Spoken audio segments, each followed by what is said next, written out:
Pegue a sua Bíblia, por favor. Vamos ler Gênesis capítulo 22. Gênesis capítulo 22. Você não tem ideia do que Deus tem para falar ao seu coração hoje. É forte. Foi muito forte para o meu coração. Sabe aquelas palavras que não vai ficar só no dia de hoje? Eu disse no nosso grupo de WhatsApp que se você veio com expectativas normais para o culto, você vai receber uma expectativa normal. Mas se você veio com sede de ouvir, você vai ser surpreendido. Ele já está nos surpreendendo, amém? Eu vou ler 18 versículos. Eu vou ler na Bíblia Viva. Se você está com seu aplicativo, vai lá em NBV. Essa é a versão que a gente vai ler agora. Pastor, começo do ano, estou querendo comprar uma Bíblia. Compre uma Bíblia Viva, que é a Bíblia que nós estamos acostumando a Casa Viva e queremos em breve apenas usá-la em nossos momentos de ministração. Gênesis capítulo 22. Depois de algum tempo, Deus pôs Abraão à prova. Abraão chamou Deus. Aqui estou, respondeu Abraão. Então Deus disse: tome o seu filho, seu único filho, Isaque, a quem você tanto ama, e vá para a terra de Moriá. Lá ofereça o seu filho Isaque em sacrifício, como oferta queimada, num dos montes que eu lhe mostrar. Na madrugada seguinte, levantou-se Abraão, preparou seu jumento, levou consigo 2 de seus servos e Isaque seu filho. Rachou lenha para o sacrifício e foi com eles para o lugar que Deus lhe tinha indicado. Verso 4. Depois de 3 dias de caminhada, Abraão viu o lugar de longe. Então disse a seus servos: esperem aqui com o jumento, eu e o rapaz vamos até lá, e depois de adorarmos, voltaremos. Abraão colocou a lenha do sacrifício nos ombros do seu filho Isaque, e ele levou uma tocha de fogo e a faca. E assim, os dois caminhavam juntos. Estou no verso 7 agora. Isaque disse a Abraão seu pai: meu pai? Que é, meu filho? Respondeu Abraão. Perguntou-lhe Isaque: temos lenha e fogo, mas onde está o cordeiro para o sacrifício? Respondeu Abraão: Deus vai prover o cordeiro para o sacrifício, meu filho. E continuaram andando juntos. Quando chegaram ao lugar que Deus tinha indicado, Abraão construiu um altar, arrumou a lenha sobre ele, amarrou seu filho Isaque e o colocou no altar em cima da lenha. Depois pegou a faca para sacrificar seu filho. Nesse momento, o anjo do Senhor gritou do céu: Abraão! Abraão! Aqui estou, respondeu ele. Então o anjo disse: não toque no rapaz, não lhe faça nada. Agora sei que você teme a Deus, porque não me negou nem mesmo seu amado filho, seu único filho. Nisso Abraão viu um carneiro preso pelos chifres no arbusto. Tomou Abraão o carneiro e o ofereceu como oferta queimada ao Senhor em lugar de Isaque. Abraão chamou aquele lugar de o Senhor proverá. Por esse nome é conhecido até hoje. Então, pela segunda vez, o anjo do Senhor gritou do céu a Abraão e disse: juro pelo meu próprio nome, diz o Senhor, como você me obedeceu e não me negou o seu filho, certamente abençoarei você e farei seus descendentes tão numerosos como as estrelas do céu e como a areia na praia do mar. Os seus descendentes conquistarão as cidades dos seus inimigos, e por meio dos seus descendentes todas as nações da terra serão abençoadas, porque você me obedeceu. Feche seus olhos mais um instante. Pai, fala conosco. Silencia as vozes da preocupação, silencia as imagens da distração, e que agora somente a tua voz prevaleça. Deus, trazemos cativos a ti mente e coração, na certeza que o Senhor falará e nos transformará, e nós obedeceremos a tua palavra, porque a tua palavra diz: não sejamos somente ouvintes da palavra, mas praticantes. Seja bem-vindo, Espírito Santo. Reina e governa essa noite. Amém. Queridos, Deus chama Abraão para oferecer uma oferta de sacrifício. Para que você saiba, são 5 tipos de ofertas, de acordo com Levítico capítulo 1 ao capítulo 7. Depois você lê. São 5 tipos de ofertas. Eu não teria tempo para detalhar isso, mas a oferta que Deus pede para Abraão aqui é a oferta de holocausto. É importante você saber sobre ela. Por que oferta de holocausto? Porque essa oferta é uma oferta total, prioridade, é o melhor animal e todo ele deveria ser sacrificado. A oferta de holocausto não é parcial, não é uma oferta de palavras, não é uma oferta de intenções, é uma oferta real. Você entrega o seu melhor. Mas como é que era na prática? O adorador de Israel, ele pegava a sua oferta completa e ele queimava, seja um touro, seja um cordeiro, seja uma cabra, até mesmo um pombo. Com isso, Deus está falando a Abraão, e para nós, eu gosto de apresentando a Bíblia e já trazendo aplicabilidade para a gente não se perder na história. O que Deus está pedindo para Abraão é: eu não quero metade de nada, eu quero tudo. E Deus está dizendo: eu quero o seu filho todo, eu não quero uma parte do seu filho. Eu não quero que você consagre o seu filho só naquele dia, nos primeiros dias que vocês trazem na igreja para apresentar o Senhor, e o pastor ora pelo filho. Não, não é só isso, é todos os dias dele. O que Deus está dizendo é: eu quero todo o seu filho no altar. Então Deus disse: tome o seu filho, seu único filho. E aqui uma informação importante para você que está lendo a Bíblia: toda a Bíblia fala de um assunto. Alguém arrisca dizer qual é? Qual é o único assunto da Bíblia? Em uma palavra: Jesus. Toda a Bíblia aponta para Jesus. Então você vê nesse verso aqui uma imagem, uma ilustração do que Deus fez com Jesus.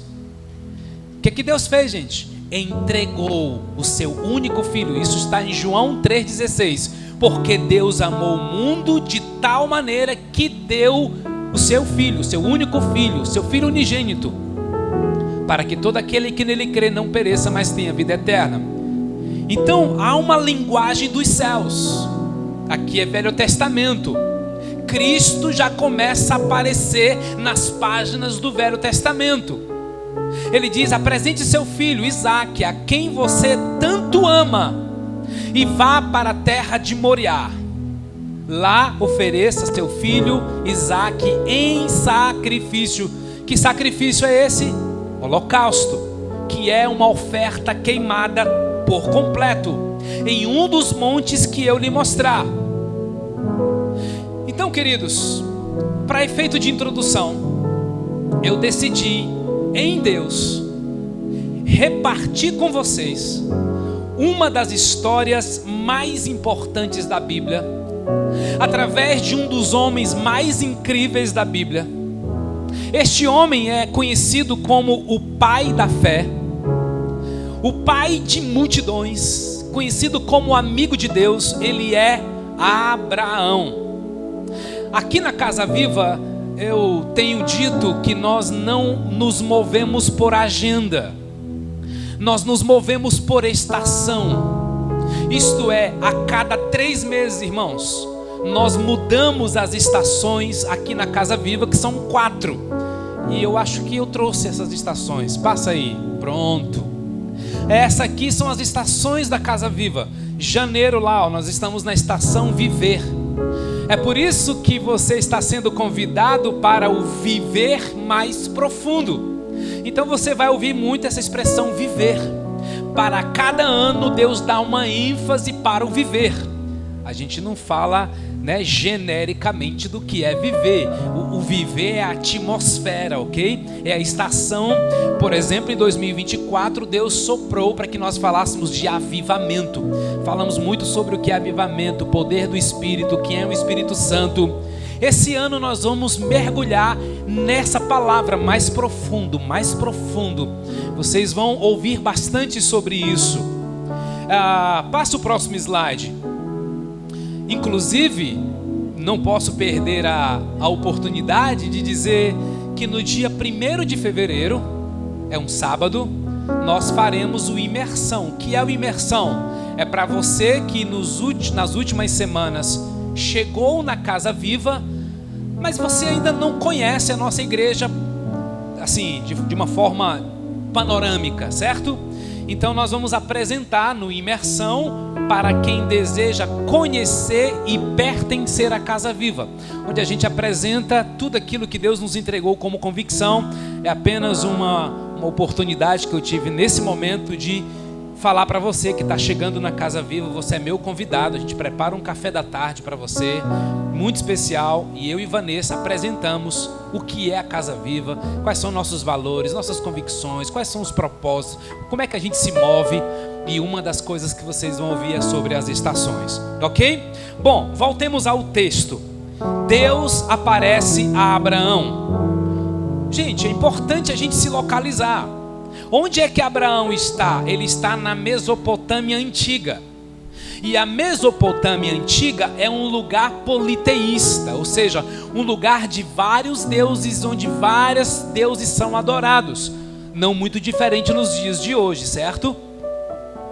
Não muito diferente na nossa geração.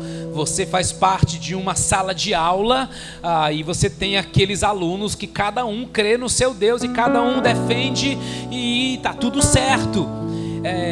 É importante a gente entender que, como povo de Deus, poderíamos dizer que nós somos monoteístas, porque cremos em um único Deus, em um só Senhor. Este lugar é politeísta. Abraão é filho de Terá. O nome do seu pai está em Josué capítulo 24, verso 2. E o lugar que Abraão mora é um lugar de muita idolatria.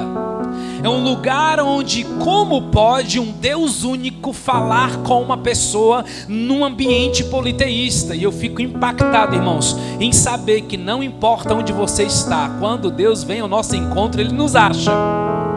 Deus está dizendo: eu me revelo a quem eu quiser, aonde eu quiser, no momento que eu quiser. Então fica tranquilo, papai, mamãe, você que está orando por um filho, você que está orando pelo pai, mas meu pai não quer saber de igreja, meu pai não quer saber de ler a Bíblia. Relaxa, Deus vai ao encontro dele, como foi ao encontro de Abraão no ambiente politeísta.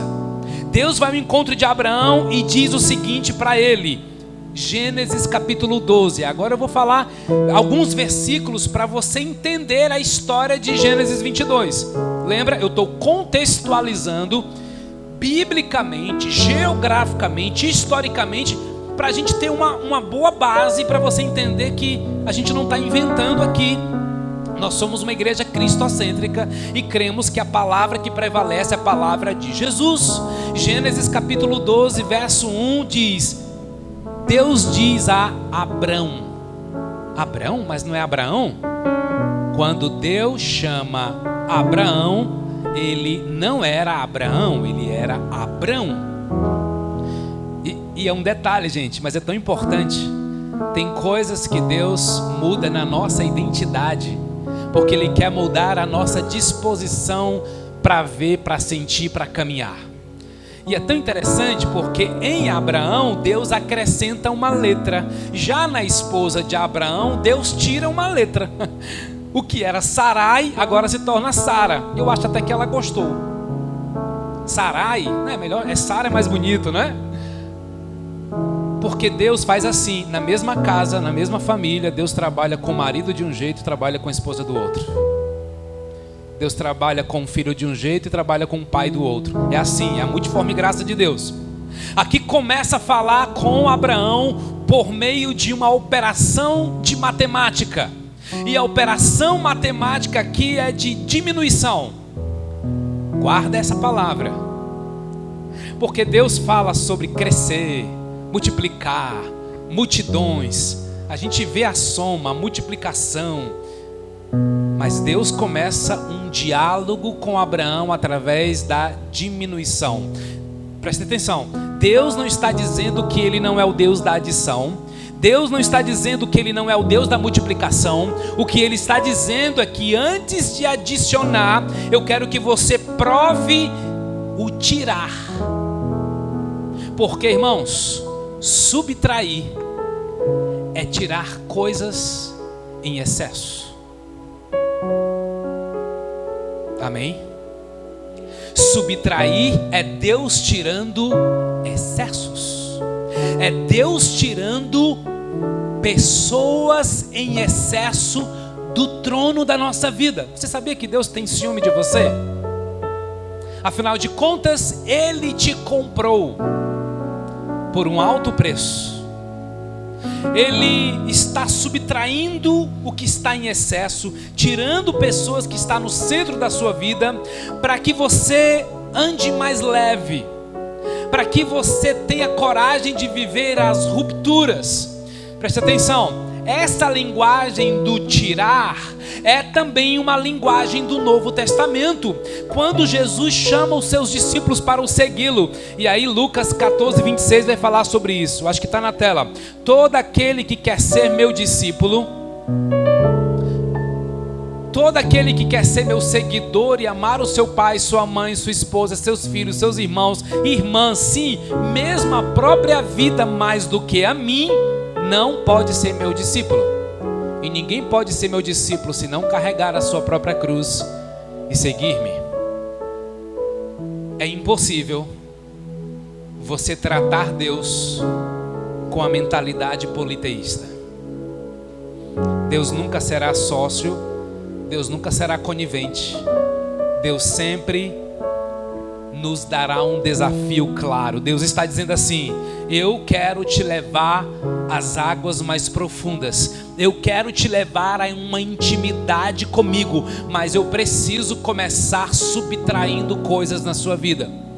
Irmãos, isso é muito importante para você entender o restante dessa ministração.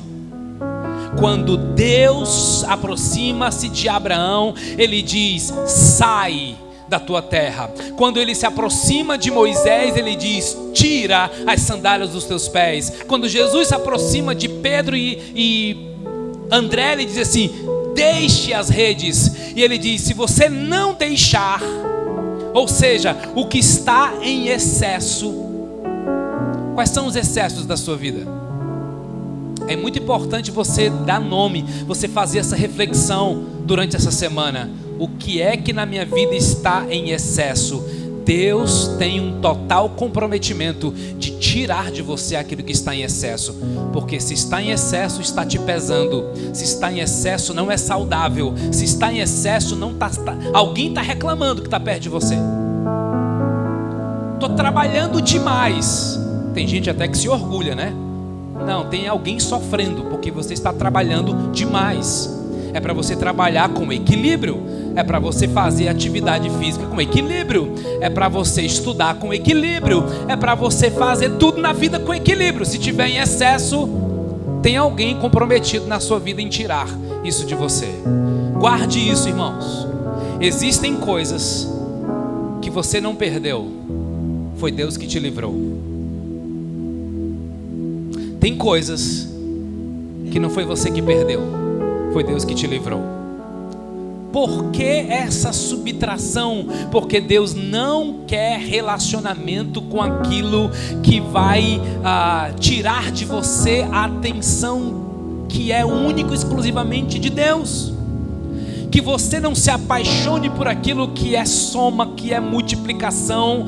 Deus vai tirar de você porque Ele quer você mais leve. É por isso que Jesus diz em Mateus 11:28: vinde a mim, todos que estão cansados e sobrecarregados, e eu vos aliviarei, eu vos darei descanso.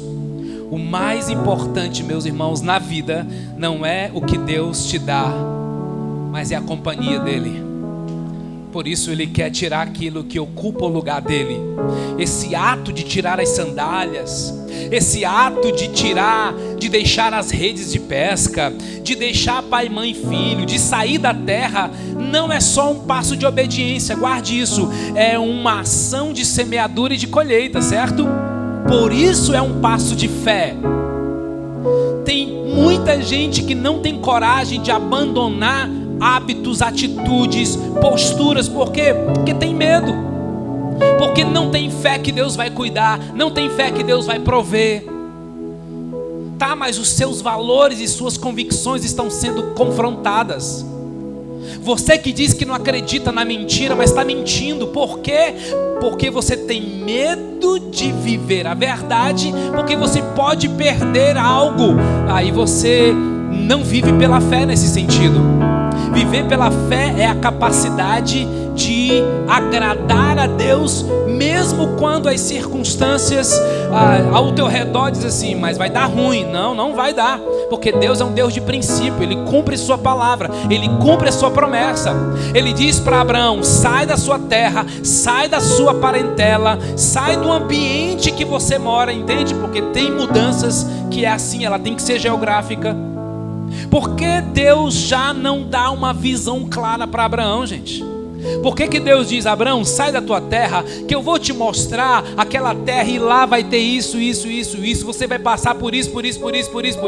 Por que Deus não dá o mapa completo? Porque se Deus mostrar tudo, se Deus mostrasse tudo para Abraão, ele não seria o pai da fé, entende? Na jornada com Deus, a gente vai precisar aprender a caminhar sem ver pelo olho natural, para que nós experimentemos ver pela visão espiritual. Vou repetir: na jornada com Deus, nós precisaremos aprender a ver não pelo olho natural, mas pelo olho espiritual. É por isso que nas últimas semanas Deus trouxe essa palavra para que a gente tenha visão espiritual. Gente, fé não é olhar chão, fé é pisar sem chão, fé é se mover sem ver nada. Só que eu estou vendo, é que eu não estou vendo com os meus óculos naturais, eu estou vendo com a lente espiritual. É que a fé, ela me dá a capacidade de visualizar o que a vista não vê. Vou repetir: a fé me dá a capacidade de visualizar o que a vista não vê. Deus fala com Abraão, Deus pede para ele sair, e aí Deus começa a mostrar as coisas para Abraão. Porque primeiro você sai, depois Deus mostra. Primeiro eu saio, depois Deus mostra. Espere da parte de Deus uma resposta depois que você obedecê-lo. Não espere que Deus mostre algo para você, meu irmão, se você ainda não tomou a decisão de se mover. Do que eu estou falando aqui? De posicionamento. Temos falado sobre isso. Visão espiritual, posicionamento. Sai da tua terra para uma terra que eu vou te mostrar. Deus não disse todo o plano para ele. Deus está dizendo para nós o que? É tempo de sair, é tempo de romper, é tempo de criar rupturas, porque ele teria que deixar a sua família, irmãos. E tem coisas que Deus pede para a gente que vai doer, Vai doer sim, mas ele vai dizer assim: mas eu vou aparecer bem ali na frente, porque eu tenho coisas grandes, ocultas, maravilhosas, importantes, em um outro ambiente, em uma outra cidade, em uma outra empresa. Preste atenção, tem gente que passa a vida toda no ambiente e nunca vê nada. Por quê? Porque não é para estar mais ali. Nunca vê nada porque não ousa mudar de ambiente. Tem gente que nunca flui numa empresa, num ministério, por quê? Porque não saiu. Tem que sair, tem que romper com a timidez, tem que romper com essa falta de ousadia. Tem gente que passa a vida toda numa mesma empresa, acomodado, e nunca vive o crescimento, nunca vive a abundância. Por quê? Porque tem medo, não consegue viver pela fé. Meus irmãos, Deus está nos chamando a viver pela fé. O justo viverá pela fé. Se você está preocupado, se você está muito enraizado em um lugar que Deus já vem soprando no seu ouvido, no seu coração, é bom você obedecer, porque Ele sabe o que faz, Ele cuida de você, Ele sabe amar. E eu quero chamar a sua atenção para o momento ápice dessa história aqui com Abraão. Gênesis capítulo 12, a gente vai já chegar em Gênesis 22, que é a leitura do nosso texto. Então o Senhor aparece a Abraão e diz: vou dar esta terra aos seus descendentes. Abraão construiu ali um altar. Você pode repetir comigo? Construiu ali um altar para lembrar o aparecimento do Senhor. Isso é Gênesis 12. Depois saiu daquele lugar e prosseguiu em direção à região montanhosa a leste de Betel, e ali montou seu acampamento, ficando Betel a oeste e Ai a leste. Ali edificou um altar. Pode repetir novamente? Edificou um altar. Vamos lá? Ao Senhor e orou a Ele. Em Gênesis 12, Abraão edifica quantos altares? 2. Antes que eu prossiga, o que é altar na Bíblia? Lugar de entrega e sacrifício. Tem esse slide aí. Lugar de entrega e sacrifício. Vamos seguir. Gênesis capítulo 3, verso 13 e verso 18. Abraão constrói o terceiro altar depois que ele se separa de Ló. Porque quando ele sai da sua terra, a Bíblia dá uma ordem: deixe a sua terra e a sua parentela. Quem foi que mandou Abraão levar Ló? Ninguém? Bom, tem uma confusãozinha lá. Eles têm que se separar, porque aquilo que Deus não uniu, separe mesmo, né? Aquilo que Deus não juntou, não tem como dar certo. Constrói então Abraão o seu terceiro altar. Então Abraão mudou seu acampamento para perto dos carvalhos de Manre, próximo de Hebrom, e ali construiu um altar. Terceiro altar que Abraão constrói. O que é mesmo um altar na Bíblia? Lugar de entrega e de sacrifício. Abraão está tendo experiências com Deus, está construindo um tempo, um momento, uma geografia de entrega. A Bíblia não registra como era esse momento de Abraão com Deus. Eu só sei que quando a gente está em intimidade com Deus, intimidade, a gente fala coisas que não falaria para qualquer pessoa. Abraão constrói um altar, 2 altares, 3 altares. Talvez essa linguagem altares esteja ainda soando estranho no seu ouvido, mas fique tranquilo. Se você veio de uma igreja pentecostal, você está mais acostumada, certo? Aliás, eu vim de uma igreja que não era palco. Você não sobe no palco para cantar, você sobe no altar. Então, o importante é você entender o que está por trás, ok? O seu carro pode ser um altar, o seu quarto pode ser um altar. Esse espaço agora se torna um altar, gente. Agora é muito importante você notar que Abraão faz 2 momentos de altar no capítulo 12 e um altar no capítulo 13. E eu queria te estimular, se você tiver essa disposição, ler de Gênesis 12 ao capítulo 22. Se essa palavra mexer com o teu coração, vai ser ainda mais tremendo você compreender. Porque Gênesis 14 a 20, você vai notar que Abraão não fez nenhum altar. Curiosamente, sabe o que aconteceu entre Gênesis 14 e 20? Os pastores de ovelha de Ló brigam com os pastores de Abraão. Abraão está sem fazer um altar perante o Senhor. Sabe o que mais acontece? Abraão e Ló experimentam uma ruptura relacional e geográfica. Abraão está sem fazer um altar para o Senhor.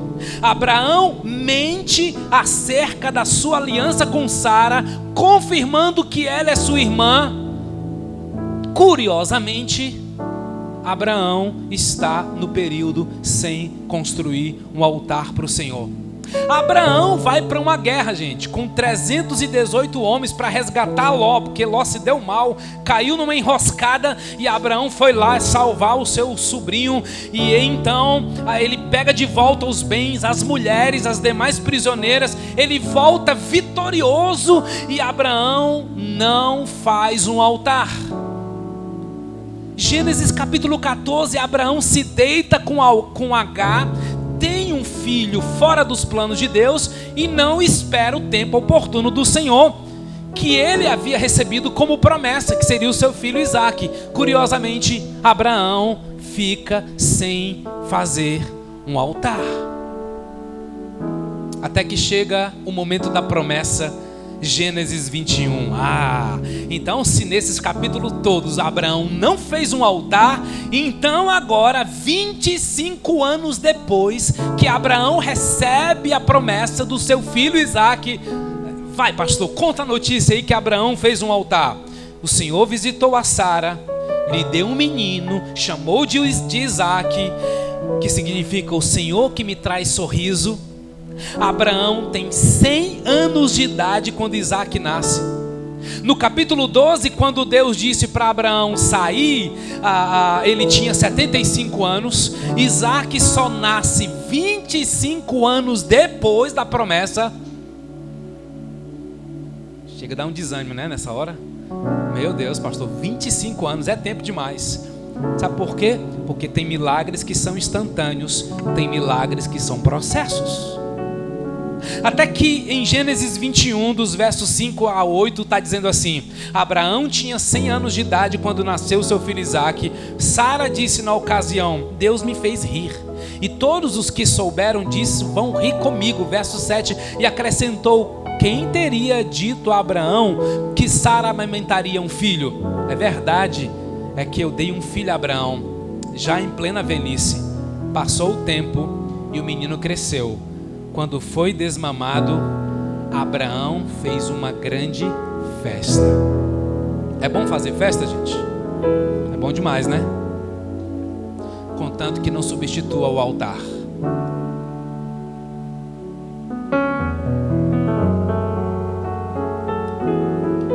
Então nasceu Isaque, a promessa se cumpriu. Abraão faz uma grande festa, mas Abraão ainda está sem fazer um altar para o Senhor. E parece que Deus olha lá de cima e percebe Abraão e diz assim: passou muito tempo. Parece que a bênção se tornou mais importante do que eu.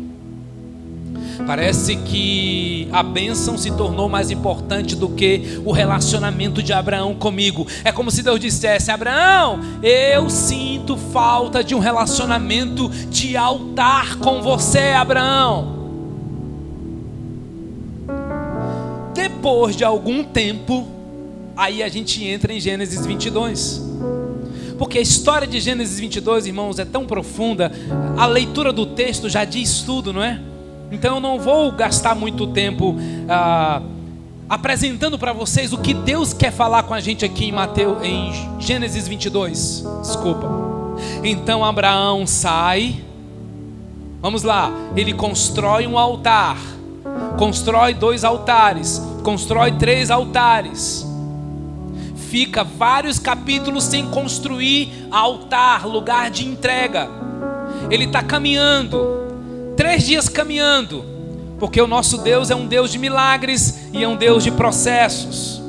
Um alerta, irmãos, aqui muito importante: Antes de Abraão sair, Deus já tinha colocado a provisão na montanha. Você crê nisso? Eu quero te animar com essa notícia hoje à noite. Você que está vivendo um processo de anos, fica firme, porque o final da história de Abraão é de providência. Isto é, se eu estou no caminho da obediência, se eu estou me movendo, Deus já providenciou aquilo que você precisa quando você chegar lá. Por isso Deus vai dando instruções. Se obedecermos, dá tudo certo. Deus vai dando instruções. Se obedecermos, vai dando tudo certo. Porque antes de Abraão chegar, eu creio, Deus já havia colocado um carneiro preparado, e Isaac não morreria na agenda de Deus. Abraão está subindo, no meio da caminhada, na subida, Isaac olha para o pai e diz: pai, tem fogo, tem o cutelo, tem a lenha, mas cadê o cordeiro para o holocausto? Queridos, Isaac nasceu e Abraão ainda não tinha feito um altar para Deus. Os historiadores dizem que Isaac aqui tinha entre 17 e 25 anos, não tem uma data precisa. E quantas coisas Deus tem dado a você? Você tem consagrado ao Senhor? Quantas coisas Deus já te entregou em 2024? Você consagrou mesmo ao Senhor? Você fez um ato de entrega ao Senhor? Ah, pastor, eu noivei, foi consagrado ao Senhor. Eu comprei um novo carro, foi consagrado ao Senhor. Irmãos, não é o ato em si. Não há poder no óleo quando se unge uma casa, quando se unge um carro. É a intenção pública, é a motivação do coração. Quantas coisas Deus tem dado a você, você tem feito um altar ao Senhor? Abraão ainda carregava a certeza de algo, irmãos. Abraão, porque quem tem um encontro com Deus, quem tem um altar com Ele, ele tem convicções guardadas no coração que jamais vai esquecer. Por isso Abraão olha para Isaac e diz: meu filho, Deus proverá para si o cordeiro. Meu Deus, essa é uma resposta que pai e mãe tem que ter no coração o tempo todo, não é verdade? Porque filhos fazem perguntas para nós, filhos pedem coisas para nós, e você diz: vai dar tudo certo sim, meu filho, você vai ter tudo o que você precisa. Eu não estou vendo nada, eu só estou declarando. Porque quem tem intimidade com Deus, declara com fé. Deus está dizendo assim: você está no lugar certo, você está na geografia certa, você está obedecendo aos meus comandos. Fique tranquilo, antes de você chegar na empresa eu já providenciei tudo. Você está no lugar certo, você está buscando obedecer a Deus, fica tranquilo. Antes de você chegar naquele bairro, naquele condomínio, eu já providenciei tudo. Antes de você chegar no seu intercâmbio, fique tranquilo, eu já providenciei as pessoas com que você vai precisar fazer conexão. Só esteja no altar, só esteja em obediência. Gente, essa relação de Deus com Abraão, ela é muito linda, ela é muito poderosa, porque eu consigo imaginar Deus nessa relação com Abraão, dizendo: Abraão, o altar é o teu lugar, Abraão. Abraão, eu estou te chamando para o sacrifício, porque faz tempo que eu tenho saudade de você no altar, Abraão. Abraão, você está muito apegado às bênçãos que eu te dei, Abraão. Você até esperou 25 anos para eu te dar um filho, mas cadê o altar, Abraão? A gratidão está muito raso, você não está andando em águas profundas, está muito raso, Abraão. E quando Deus olha isso para o seu coração, para o meu coração, Ele começa a ver que eu estou apaixonado demais por uma coisa, por uma pessoa, por algo. Deus diz assim: tem certeza que você vai intensificar essa paixão? tem certeza que você vai mergulhar um pouco mais, a ponto de dizer: não tenho tempo para orar, não tenho tempo para ler a Bíblia, não tenho tempo para ir na igreja, servir muito menos a participar de célula. Pastor, não tenho tempo para isso não. Sabe o que Abraão faz, gente? Abraão vai amarrar Isaac. Ei, Isaac não é animal? Por que Abraão amarrou Isaac? Diz os teólogos, estudando, uma coisa muito bacana, e eu tento ver na perspectiva do mestre, do apóstolo, do profeta. Ele diz o seguinte: Abraão amarrou Isaac no altar como um ato profético de que a sua próxima geração jamais sairia da minha presença. Sabe o que é que amarrar fala no contexto da Bíblia? Fala do discipulado, irmãos. Fala do tempo de mesa, irmãos. Fala de célula, queridos. Você quer viver um cristianismo mais profundo? Pessoas precisam de Deus. Pessoas precisam de pessoas. Aceite ou não, concorde ou não, mas sozinho você não consegue. Quando eu faço um encontro com Deus, eu preciso amarrar a minha geração, os meus filhos, nessa relação com Deus. Não importa o que aconteça, eu quero viver uma vida no altar, e eu quero trazer os meus filhos para viver essa experiência no altar. O cutelo está descendo, mas ele dá uma ordem aos seus anjos. Ninguém está vendo isso, gente. O mundo espiritual está funcionando. Não é o Salmo 91 que diz que ele dará ordem aos seus anjos? Imagina os céus agora, ele dando ordem aos anjos. E enquanto Abraão está descendo o cutelo, Deus grita para o anjo: desce! Até agora ninguém está vendo nada.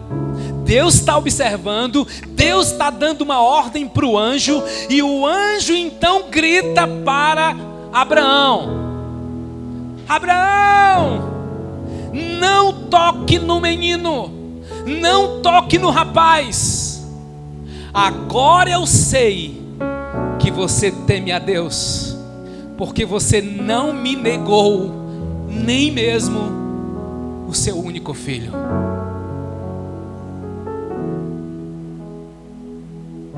Olhe para trás. Ele já providenciou o cordeiro. Deus está dizendo para nós hoje: eu quero você no lugar que você nunca deveria ter saído. O meu altar é altar de providência. O meu altar é altar de dependência. O meu altar é altar de entrega. Ei, Casa Viva, uma igreja madura sela seus atos no altar. Deus está dizendo: se você tem coragem, saia de onde você está, vem para o altar. Deus está dizendo: vem para o altar, para um lugar que você nunca deveria ter saído. É Deus gritando: eu nunca quis você distante de mim. É mais do que servir, é mais do que um ofício ministerial. Abraão, eu quero que você se entregue no altar, e entregue aquilo que se tornou um Deus no altar do seu coração. Irmãos, essa avaliação é só você e Deus, porque igreja não é lugar de acusação, igreja é lugar de estímulo, de exortação, e exortação na Bíblia é encorajamento. Esse é um ambiente para a gente se estimular, para dizer: ei filhão, entrega teu filho no altar, entrega teu trabalho no altar, entrega teu dinheiro, teu mamon, porque você tem se tornado avarento, porque você gosta mais do dinheiro do que de mim, você gosta mais do seu filho do que de mim. Ah, irmão, são todas coisas boas, e me parece que Deus tem essa relação com a gente, de que não é entre o ruim e o bom. E é interessante que a gente conversa com algumas pessoas que não quer saber de Deus. Ela diz assim: mas eu não roubo, não mato, não falo mal da vida alheia. Isso é tua obrigação. Se você matar, você vai preso. Não é sobre o ruim e o bom, é entre o bom e o ótimo. É entre o bom e o excelente. Para a gente viver mais profundo, irmãos, guarde isso no seu coração. Não é o tanto que você conquista, mas é o tanto que você está disposto a entregar.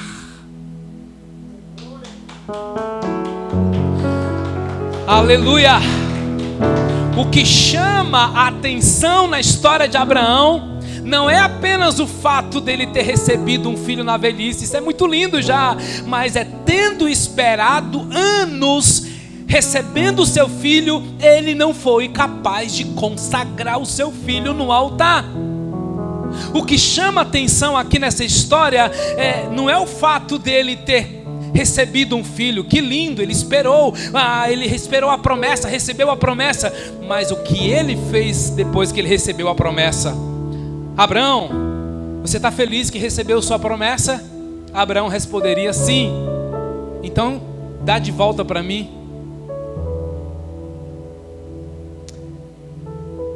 Deus não queria o filho de Abraão, Deus queria o coração de Abraão. Sabe o que Deus está nos ensinando aqui, irmãos? Fé não é para conquistar, fé é para entregar. Fé não tem a ver com conquista, fé tem a ver com entrega. O que chama a atenção do Pai não é o que você conquistou, meu irmão, mas o que você já entregou. Será que há alguém disposto nessa noite para entregar algo para Deus no altar? Hoje já não tem mais altar de bronze, hoje já não tem mais a Arca da Aliança, hoje não tem mais. Hoje tudo já foi conquistado aonde? Na cruz. É por isso que nós providenciamos essa cruz, para ilustrar que todos os altares que foi feito no Velho Testamento, tudo convergiu para Jesus, tudo é nele agora, irmãos. É por ele, é para ele que eu estou gastando a minha vida. Por isso nós cantamos essa canção. Talvez o que você vai entregar hoje no altar é o controle, é o medo, essa insatisfação crônica que nada te basta. Pense numa pessoa que é reclamona. Meu Deus, está em excesso. Sua esposa não está gostando de você estar reclamando não, homem de Deus. Ei, mulher, teu marido não está feliz, tudo está faltando, nunca está bom. Sabe, essa insatisfação crônica, só Jesus pode mudar esse coração. Entregar para Deus é dizer: faça tudo o que o Senhor quiser. Fecha a porta, Senhor. Abre porta, Senhor. Entregar é abrir mão de viver aquilo que eu acho, para viver aquilo que Deus quer. Eu quero te ajudar nessa noite a viver mais profundo. Eu tenho 3 desafios para você, e a gente vai para o encerramento. Tem um slide que eu preparei. Primeira coisa é: consagre sua vida no altar. Próximo, tome uma decisão. Para alguns aqui talvez seja a sua conversão, para outros é uma reconciliação, para outros é uma vida devocional, porque Deus quer te encontrar no altar, no seu lugar secreto. Oh, igreja, como eu sonho com uma igreja viva. E eu já consigo sentir, as águas estão se mexendo. Tem gente tímida começando a se soltar no nosso meio, e você não sabe como eu oro por você, porque Deus não te deu espírito de timidez. Timidez não é de Deus. Ah, mas é meu estilo. É não. É não. Isso não é teu estilo não. Você pode ter seu estilo, mas timidez não é. Medo, ah, mas todo mundo tem medo, mas não é de Deus. Deus não te deu um espírito de covardia para que você recue diante dos desafios que Ele tem para você. Ele te deu um espírito de intrepidez. Tome uma decisão. A sua vida é devocional, meu irmão. Por favor. Às vezes eu faço isso. Às vezes eu quero marcar o meu tempo de altar com algo novo. Eu compro uma Bíblia nova. Mas pastor, tu já deve ter umas 10 Bíblias. Eu compro uma Bíblia nova, sabe por quê? Porque eu quero marcar uma estação nova. Não fique um dia sequer sem meditar na Bíblia. Não está ali ler a Bíblia, porque você pode ler a Bíblia e a Bíblia não ler você. Meditar na Bíblia é diferente. Meditar, eu leio a Bíblia e ela me lê. Eu leio a Bíblia e ela me lê. Sabe?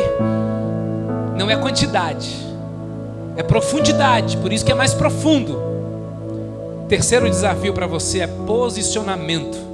Quem sabe hoje você vai largar a mão da timidez e viver pela fé, obediência, santidade, dependência, profundidade. Saia do raso. Porque nós vamos oferecer estímulos, ambientes e oportunidades para vocês, tá certo? Nós vamos fazer mais noites do Fluir nos próximos 3 meses. Sabe por quê? Porque a gente quer investir numa igreja que tem fome, que tem sede. Noite do Fluir, para quem não sabe, é a nossa vigília. Que hoje é Nutella, são 4 horas, mas tem que ser raiz. Vai ser a noite toda até de manhã, tomando café da manhã junto. Alguns tomando uma sopinha, né, Luciano? Né? Alguns comendo um negócio bem substancioso, um caldinho de manhã. Nós queremos isso. Nós queremos te estimular a ler a palavra de Deus. Pastor, eu preciso de ajuda. Tem célula para isso. Então células essa semana já pode voltar. Não perde o bonde não. Essa semana já tem que voltar para a gente conversar sobre isso. Porque de repente você vai compartilhar e vai pedir ajuda. Meu Deus, minha vida devocional, pastor, tá uma bagunça. Peça ajuda na sua célula. Tem gente lá na sua célula que lê a Bíblia bem direitinho. E se não lê, me fala depois. Não é possível que não tenha uma abençoada numa célula que não lê direito. Tem. É verdade. Todo mundo lê muito bem aqui. Pode ter certeza. Em todas as células, todo mundo lê, ora todo dia e faz jejum, gente. Gente, jejum é uma disciplina espiritual extraordinária que mexe com o sobrenatural. Vamos fazer isso. Eu tenho um desafio, então, final, que é o primeiro. Consagre no altar. Porque Deus não queria o filho de Abraão. Deus queria o coração de Abraão. Então feche seus olhos.